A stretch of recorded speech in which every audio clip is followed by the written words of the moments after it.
আমি ছেড়েই দিতে রাজি আছি সুসভ্যতার আলোক। আমি চাই না হতে নববঙ্গে নবযুগের চালক।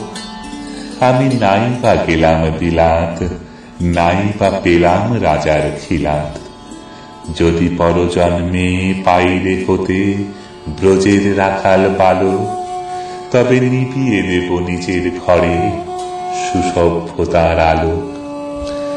যারা নিত্য কেবল ধেনু চড়ায় বংশী পটের তলে, যারা গুঞ্জা ফুলের মালা গেথে পরে পরায় গলে, যারা বৃন্দাবনের বনে সদাই শ্যামের বাঁশি শোনে, যারা যমুনাতে ঝাঁপিয়ে পড়ে শীতল কালো জলে, যারা নিত্য কেবল ধেনু চড়ায় বংশী পটের তলে।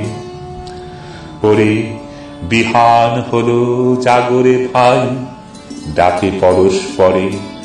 ওরে ওই যে দধি মন্থ ধ্বনি উঠল ঘরে ঘরে।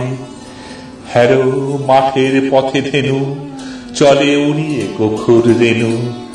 হ্যারো আমিনাতে ব্রজের বধূ দুগ্ধ দহন করে।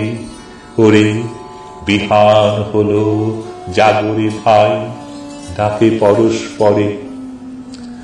ওরে শাওন মেঘের ছায়া পড়ে কালো তমাল মূলে। ওরে পার পার আধার হলো কালিন্দিরি কুলে। ঘাটে গোপাঙ্গনা দরে কাঁপে খেয়া তরির পরে। হ্যারো কুঞ্জ বনে নাচে ময়ূর কলাপ খানি তুলে।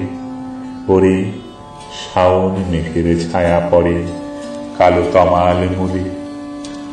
মোরা নবনবীন ফাগুন রাতে নীল নদীর তীরে, কোথা যাব চলি অশোক বনে শিখি পুচ্ছ শিরে।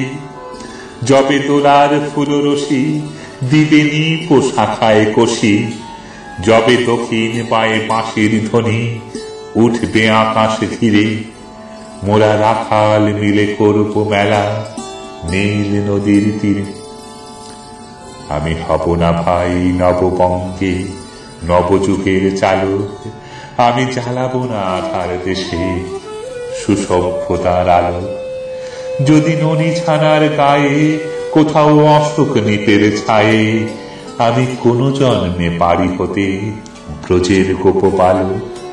তবে চাই না হতে নববঙ্গে নবযুগের চালক।